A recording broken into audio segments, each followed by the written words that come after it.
Il est 8h34, Benoît Hamon, bonjour. Bonjour Jean-Jacques Bourdin. Merci d'être avec nous. Merci. Avant-hier, vous étiez à Narbonne. Oui. Je ne me trompe pas. Vous ne vous trompez pas. Vous avez rencontré des gilets jaunes. J'ai dîné, j'ai mangé un peu de charcuterie et du fromage avec des gilets jaunes. Oui. Bien. Qu'avez-vous entendu? Que vous ont-ils dit? Écoutez, moi j'y ai été, j'ai pas vu que des gilets jaunes, mais j'y suis allé sans médias. Parce qu'il y a des moments où il y avait un peu de presse locale, mais je pense qu'il y a, pour avoir des moments où on a une vraie discussion, c'est mieux qu'il n'y ait pas les médias. On est d'accord. Parfois. Ce qui n'empêche pas qu'après chacun fasse son travail. On a eu un échange assez franc, c'est-à-dire qu'à peu près tous les sujets sont venus sur la table, aussi bien les questions sociales. On a parlé de maison de retraite, j'ai parlé avec une aide-soignante en maison de retraite qui m'a évoqué ce qui était la difficulté de son métier, à la fois dans ce qui se passait dans la maison de retraite vis-à-vis des résidents, et puis dans les conditions de travail qui étaient les siennes, c'est-à-dire des conditions de travail déplorables. Et on peut élargir d'ailleurs à l'état lamentable de l'hôpital public aujourd'hui, où il faudra aussi se poser la question de savoir comment on paye mieux ceux qui y travaillent, qu'on paye leurs heures supplémentaires, etc. On a parlé démocratie, et moi on a évoqué cette question du fameux référendum. Je vais y revenir tout à l'heure. Ouais. Puisque ça, évidemment, ça faisait écho aux 49.3 citoyens que je défendais pendant l'élection présidentielle. On a parlé de tout ça. Écoutez, comment vous dire, comme on aurait une discussion politique assez franche, je suis revenu sur cette idée de revenu universel en leur disant, vous voyez, aujourd'hui on arrive à ce que le gouvernement finalement concède que le travail suffit plus à payer, et donc il faut imaginer qu'à côté du travail, on puisse avoir un revenu, non pas pour organiser l'assistanat, mais parce que nos sociétés sont en train de vivre une métamorphose, une transformation considérable, et qu'il vaut mieux piloter cette transformation et penser la manière dont on soutient le pouvoir d'achat en permettant à tout le monde d'avoir un revenu décent. Et je maintiens qu'aujourd'hui le revenu universel est la solution qui s'imposera. Et donc on a parlé de tout ça. Comment vous dire, c'est passionnant. En vérité, le peuple s'est réveillé. Alors je suis pas d'accord avec tout. Hein. Des fois, je trouve qu'il se trompe de cible, de colère. Mais je trouve que c'est une période qui est une période, en tout cas, très intéressante, et que le voir des citoyens qui étaient jusqu'ici des invisibles, qui avaient le sentiment que quand ils parlaient, personne ne les entendait, faire irruption dans le débat politique, bousculer et gagner. Ah, pas assez, hein. Et c'est quand même, ça fait depuis combien de temps qu'un mouvement social n'avait pas gagné quelque chose? 2005 et le CPE. Vous vous souvenez, les jeunes contre le contrat première embauche. Et là, ils ont gagné. Alors, trop peu, sans que les riches, finalement, eux, soient mis à contribution, parce que ça, c'est comme le gros exploit d'Emmanuel Macron. Transition écologique, les riches ne payent pas. Augmentation du pouvoir d'achat du peuple, les riches ne payent pas. Ils restent encore totalement à l'abri de la contribution indispensable, impérative, qui doit être la leur à l'effort collectif, à l'intérêt général, la transition écologique pour éviter que nos enfants souffrent du réchauffement climatique, la lutte contre les inégalités. Voilà. Bon, on va entrer dans le détail. 54% des Français estiment que la contestation doit se poursuivre. Vous aussi ? Vous estimez, vous êtes français, vous estimez que la contestation doit se poursuivre? Mais moi, je pense que Emmanuel Macron... Écoutez, c'est pas parce que votre banquier a mis une fausse barbe qu'il faut le prendre pour le Père Noël. La contestation doit se poursuivre. Mais évidemment qu'il faut continuer à exiger quoi? Je vais prendre un exemple. Oui. C'est que moi, je sens le Père Noël à débit différé. Vous voyez, il a commencé à avoir des propositions, et on sent bien que d'une manière ou d'une autre, parmi les engagements, il pourrait y avoir demain ou après-demain, quand la tension sera retombée, un rééquilibrage, et on reprendra d'une main ce qu'on a donné de l'autre. Donc aujourd'hui, moi je constate une chose, c'est que sur l'impôt sur la fortune, rien. Rien. Sur la taxe sur le capital, c'est-à-dire tous ces cadeaux qui ont été faits, et là on compte pas par 10 euros ou 100 euros à la fin du mois, hein. C'est 100 000, c'est 1 million, là le ticket il est un peu plus élevé. Là-dessus, aucun effort n'a été demandé à ceux qui peuvent le plus. L'injustice la plus flagrante, c'est celle-là, c'est que le compte à rebours climatique il continue. C'est pas parce qu'il y a eu un mouvement des gilets jaunes que la planète ne continue pas à se réchauffer. Donc il faudra bien financer la transition. Parlé de climat. Franchement. Non, pas que personne m'en a parlé comme ça. Oui, mais ça ne veut pas dire que les gens sont pas inquiets. Non, mais je suis d'accord. Mais ils disent une chose très simple, c'est que oui, la lutte contre le réchauffement climatique, mais pourquoi est-ce que c'est à moi seul de payer pour la lutte contre le réchauffement climatique, surtout quand eux, pardon de le dire, ça je l'entends moi, je paye des impôts à Prades, dans les Pyrénées-Orientales, par exemple, ou quand j'étais à Narbonne, ou peu importe, ou dans l'Indre. Pourquoi est-ce que moi j'ai le droit, pour les mêmes impôts, à 2, 3, 4 fois moins de services publics? La maternité qui ferme, la ligne de chemin de fer qui n'est pas réouverte. Si la maternité ferme, les écoles qui commencent à fermer. Pourquoi est-ce qu'il n'y a pas cette... Benoît Hamon, non mais ça c'est une question légitime. Comprends, mais la question et là il y a des légitime. réponses. Mais il y a d'autres questions légitimes que posent les gilets jaunes. Question qu'il vous pose, qu'il nous pose. Vous avez été au pouvoir, vous, Benoît Hamon, Oui, vous avez bien été ministre, vous avez participé à des gouvernements, il y a eu d'autres gouvernements avant vous, après vous, il y a Macron aujourd'hui, Emmanuel Macron aujourd'hui, son gouvernement. Aucune réponse n'a été apportée à cette absence de service public. Aucune depuis 30 ans maintenant. Ça se désintègre doucement, mais sûrement. Benoît Hamon, il y a un défi démocratique, au fond, grave.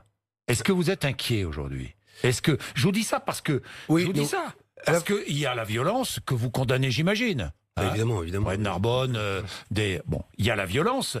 Il y a encore de nouvelles manifestations prévues d'ailleurs ce week-end. Vous appelez à la manifestation ce week-end? Mais non, mais moi, depuis le début, je cherche pas à faire de récupération avec les Gilets jaunes. Bon. C'est pas à moi d'appeler à des manifestations et sur des mouvements comme ceux-là. Donc, vous avez raison. Alors, on peut parler de la question démocratique si vous voulez. Oui.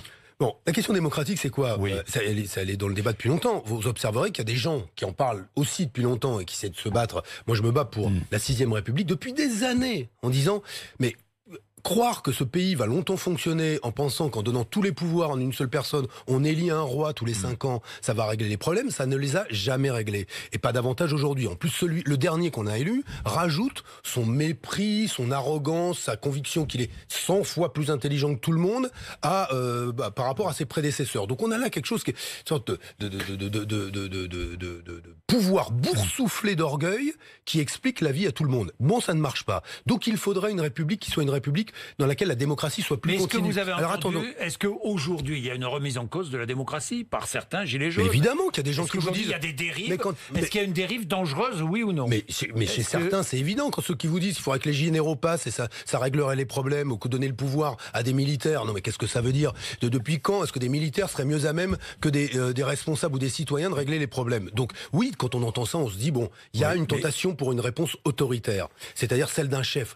C'est marrant quand les gens disent, on n'a pas été assez entendu et on donnerait le pouvoir à un chef, un homme seul, mais c'est exactement le contraire qu'il faut faire. Alors comment doivent faire les gilets jaunes? Faites confiance en votre propre intelligence. L'intelligence collective, je me suis battu pendant toute l'élection présidentielle. Et j'avais proposé, souvenez-vous ce qu'on racontait à l'époque, ce que j'appelais le 49.3 citoyen. Oui, j'allais y venir. Donc, tiens, la possibilité pour les citoyens, ou d'imposer que l'Assemblée, le Sénat, peu importe, moi je suis pour que ça aussi ça change, mais le Parlement examine un texte, ou alors qu'un texte soit soumis à référendum quand on le juge nécessaire. Ce que je proposais, c'était 1% du corps électoral, donc un peu plus de 450 000 citoyens. Il faudrait que ce soit correctement réparti sur le territoire, qu'il n'y ait pas que 3 départements. Bref, des conditions telles qu'on pourrait mettre à l'ordre du jour. Je vais prendre un exemple.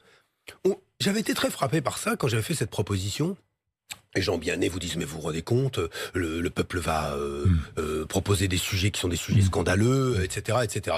Et je leur ai dit, mais attendez, d'abord, on peut encadrer des principes, dire ce qui relève des grandes conventions internationales, des droits fondamentaux ne peut pas être modifié comme cela, mais c'est surtout, au nom de quoi est-ce qu'on dit que le peuple n'a pas toujours raison? Non, mais il est des fois bien en avance par rapport à ses élites. Sur la fin de vie. Sur la fin de vie. Le fait de pouvoir choisir le moment où l'on part.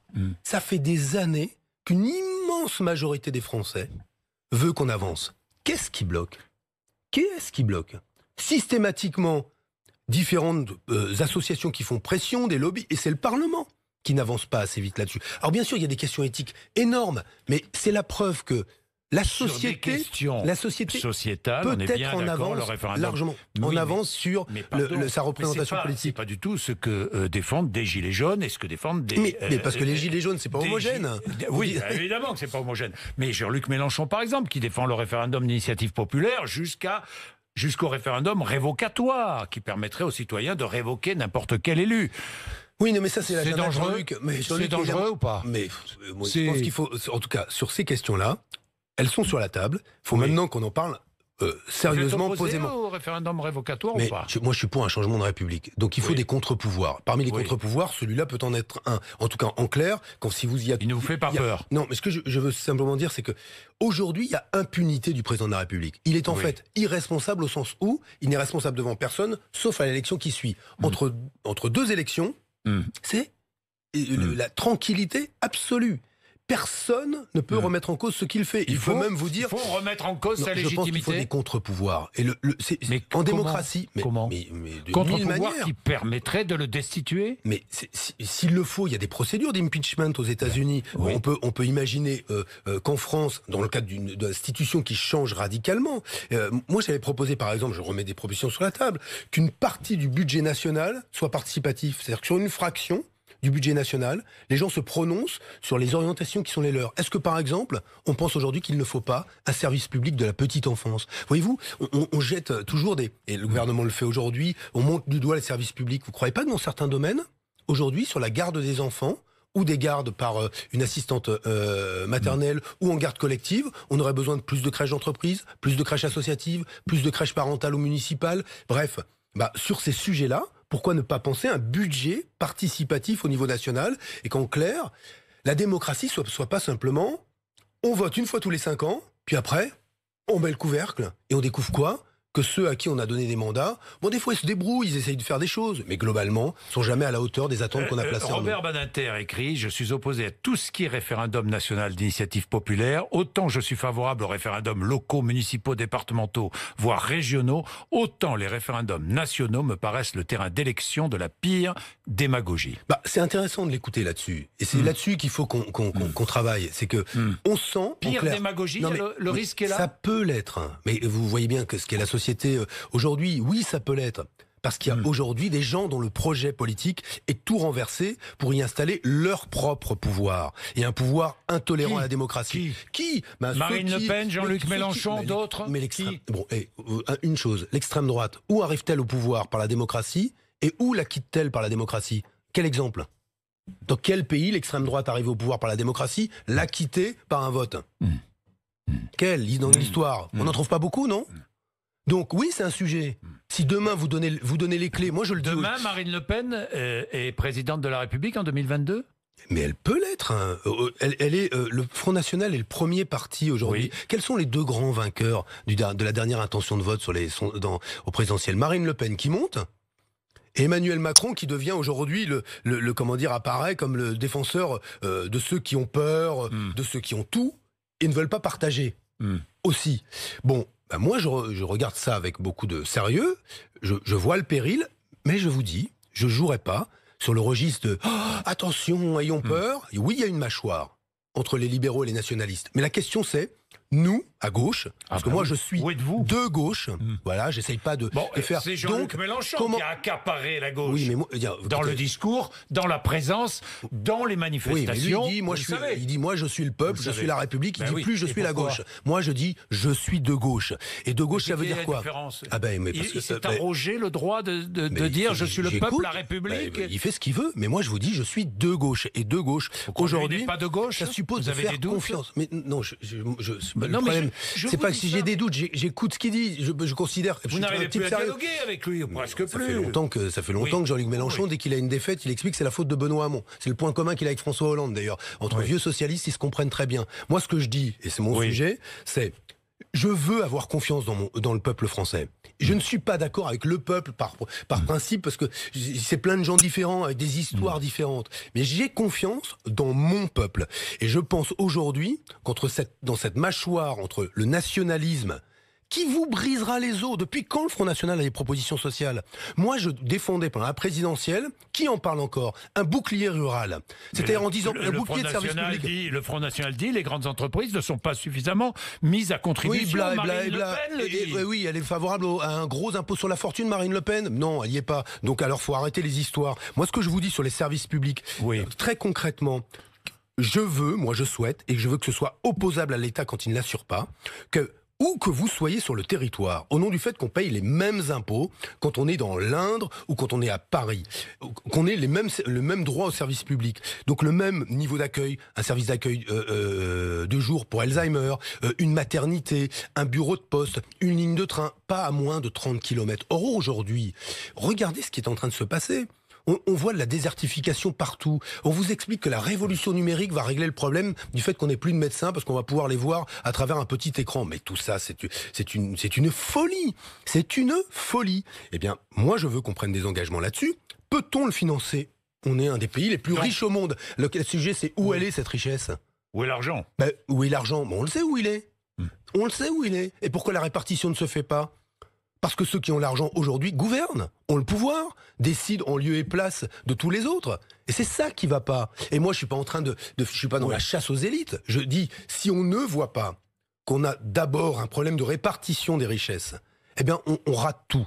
C'est valable pour la transition écologique comme le pouvoir d'achat. On ne financera et l'un et l'autre que si on regarde tout simplement que ceux qui peuvent le plus payent beaucoup, beaucoup, beaucoup moins que ceux qui peuvent le moins. Bien, donc, pour nous résumer, les débats citoyens, les Gilets jaunes doivent y participer. Vous pensez que ces débats qui vont s'engager en janvier, c'est une bonne chose, mais ou pas? Dès qu'il y a une occasion de parler, il faut la saisir. Après, il faudra vérifier qui fait les conclusions. Et on a bien vu que c'était une opération politique que faisait les policiers Emmanuel Macron. Qui obtiennent, vous avez vu les augmentations de salaire obtenues dans très bien. Hier soir, très bien, vous dites très bien? C'est mérité, c'est juste?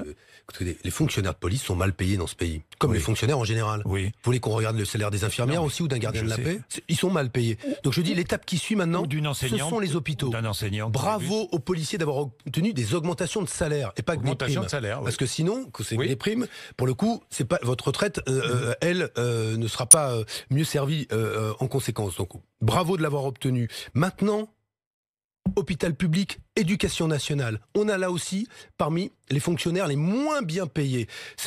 Si on voit pas que c'est une urgence, l'état lamentable de nos hôpitaux, on avait le témoignage là. Cette semaine, Lariboisière, Paris, une dame qui vient aux urgences, qui décède en n'ayant pas été vue aux urgences pendant 10 heures par un médecin. Pourquoi? Parce que dans les urgences aujourd'hui, les personnels soignants sont dans un tel niveau de pression qu'on ne peut plus faire correctement notre travail. C'est aussi simple que ça. Donc, bravo aux policiers. Maintenant, c'est le tour des hospitaliers et des professeurs à l'éducation nationale. Vous lancez un appel à une alliance citoyenne aux élections européennes. Vous prendrez la tête d'une liste, ça vous l'avez confirmé. Oui. Maintenant, ça y est, c'est fait. Avec qui?